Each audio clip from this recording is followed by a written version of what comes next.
The next huge move for XLM could be right around the corner. We're seeing a lot of things that are indicating a potential turnaround within the crypto market and a possibility that we see a run back into more of an alt-focused type of run here. So what we have seen over the past couple of weeks is, of course, we saw that massive move up. Everything was going up. Bitcoin, Ethereum, smaller alts, everything. And then over the past couple of weeks, we have seen a little bit more of a drawdown. We've seen things kind of cool off a little bit, which in my opinion is completely fine. Like I don't think there's much of an issue at all with that. But we need to continue to track this with time to see how it kind of ends up working out. And what we are starting to see is we are potentially starting to see some of this flip. Now, again, it is the crypto market. Now, you might be hearing a lot of maybes, potentiallys, things like that. I want to make it very clear. I have no idea what's going to happen in the short term. I'm obviously very, very bullish long term of what's going to happen with crypto, but what's going to happen tomorrow, next week, 2 weeks from now, a month from now, it becomes increasingly harder to say the shorter term that we get, just because crazy things can happen. Now, generally in the long term, that will not impact anything from like a macro level, but short term, it can of course have massive impacts. And so I just want to be very clear with that if you are looking for somebody to say XLM will be at $1 at X day, you will not find it, or if you do, they're lying. I promise you that. So anyway, moving along, I would just want to be very clear about that. But I want to jump into the crypto bubbles because we can see kind of exactly that. We are now green on the day with kind of the majority of the market being green. We are seeing a couple reds here and there. But if we look at the week, lots more reds coming in, and as we can see, it was a decent sell-off kind of throughout most of the crypto market. Now, we do have some greens here and there, which does show that we are in still a decent bit of a decent market, but we are still seeing a lot of pullbacks coming in through. But then if we look at the month, everything just super green everywhere. So things looking really nice kind of from that type of perspective. Obviously, we had that little bump in the road, and now we're starting to see some momentum come back into the market. If we look at the XLM chart, we can see exactly that. There's a couple of different things that I wanted to focus on here in the chart. First off, let's start with kind of the actual price action itself. And we can see we've been in a bit of a descending trend line. We got, kind of some dumps here, and then we'll see, big moves, but it looks like we see a large move down, kind of a slow grind up, and then another large move down, and then a slow grind up. So we have been kind of in this descending channel. We can see even just today on this daily candle, we did push up kind of towards the top of this descending trend line, as well as the 0.5 fib level on a fib retracement. So definitely a lot of resistance there. Not super surprising that we couldn't really get quite above it. We also have seen, multiple resistance points at this 382 level, and prior to, again, this is kind of hindsight being 2020, but we could see the 382 being a decent level of support before we broke through it. So things looking okay there, not enough to break out of this descending trend line right now, but hopefully what you can see from a macro level is RSI now back within kind of this channel. It's not saying it's overbought at all, which is good. We can also see on the Bollinger Bands, the median point is actually just right below where price currently sits. So the median point is looking pretty good. We also can see we've got a long ways away from kind of the bands on either side.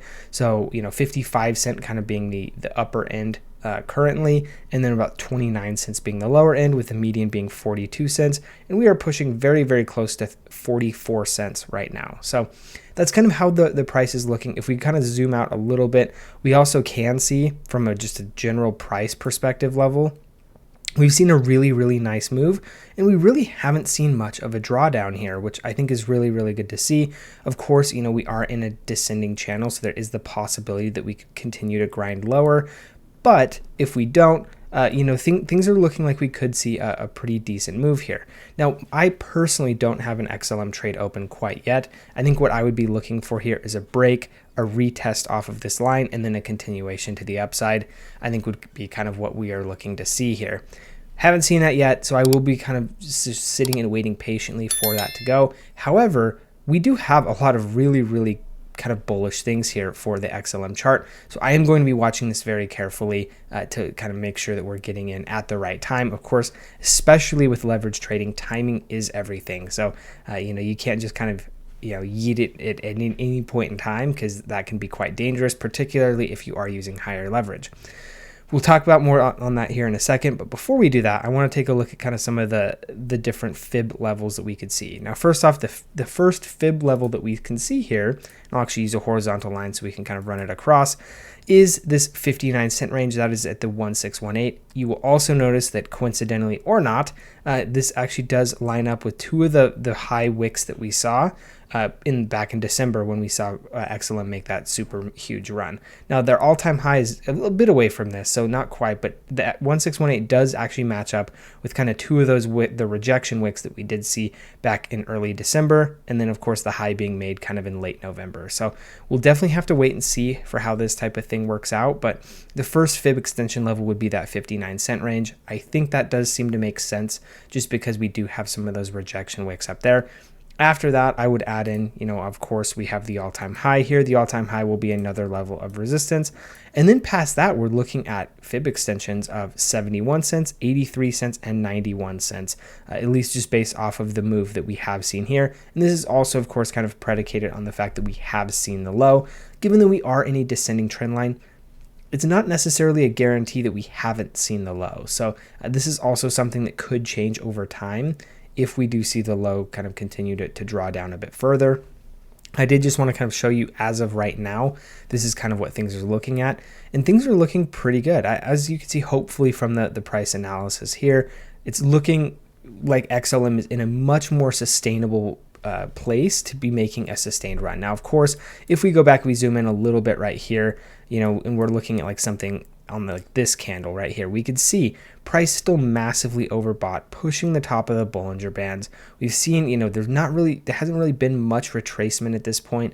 This was definitely a dangerous time to be getting in. Now it's looking a little bit better because we've seen a little bit of retracement. We've seen some cooling off from price strength. We've seen some cooling off as far as the Bollinger Bands are concerned.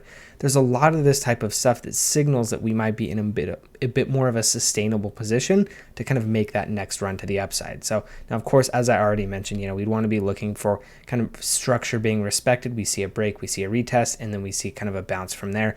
If we did see that, that is the point at which I would be looking to get in. The reason I'm not looking to get in right now is because we still are within this descending channel. That does mean that we could be heading down into the 30-cent range potentially.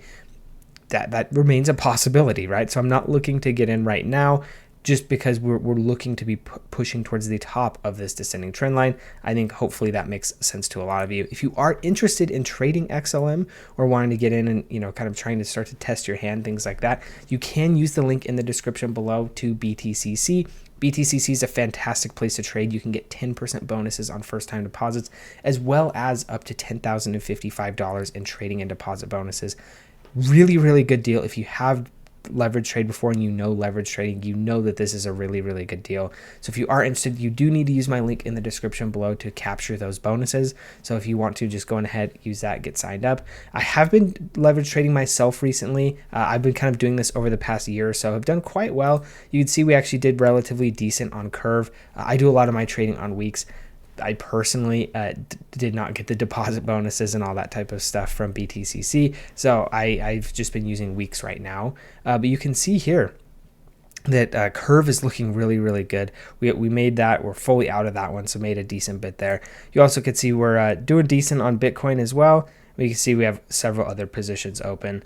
Jasmine just recently opened, and then Cookie down a little bit, but you can't be up on all of them all the time. Overall, though, things looking pretty nice for what we're looking at on trades, though. So if you are interested, of course, have all those links in the descriptions below. If you don't want to use BTCC, we do also have BloFin too. So if you are interested, feel free to check those out.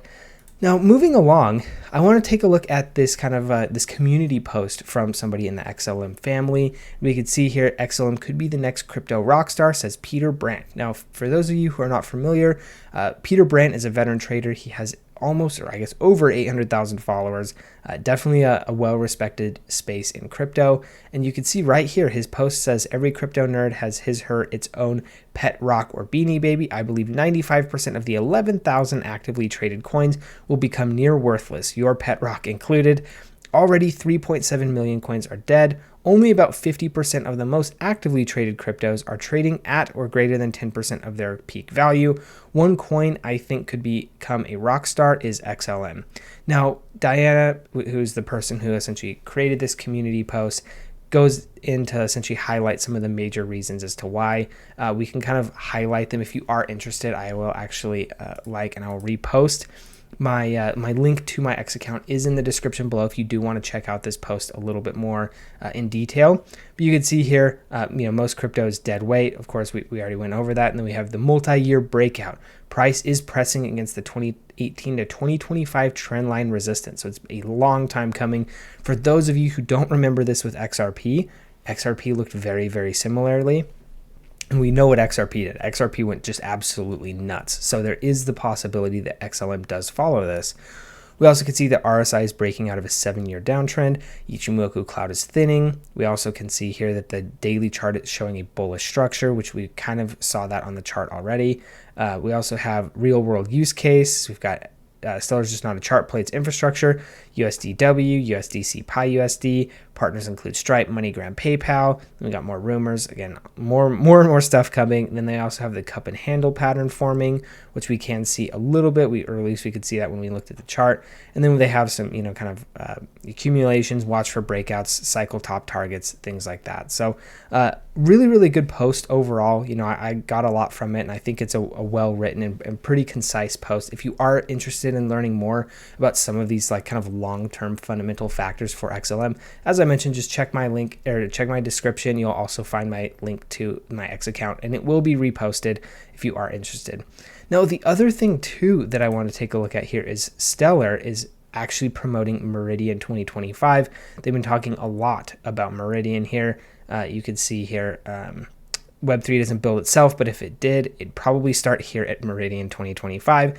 They also have the link to Meridian too if you are interested. This is in the middle of September 2025 in Brazil. You can actually see right up here at the top, September 17th to 18th in Rio de Janeiro.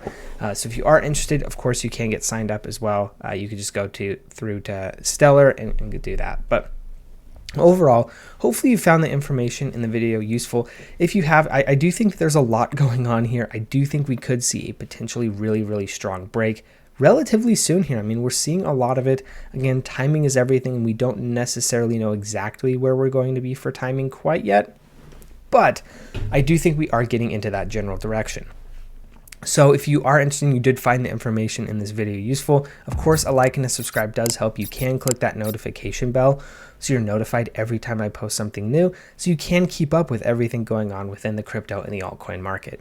Also, if you have any comments, questions, anything like that, just drop those in the comment section below. I do try to read and respond to all of those. So if you have anything that you want me to see, that'd be a great way to do so.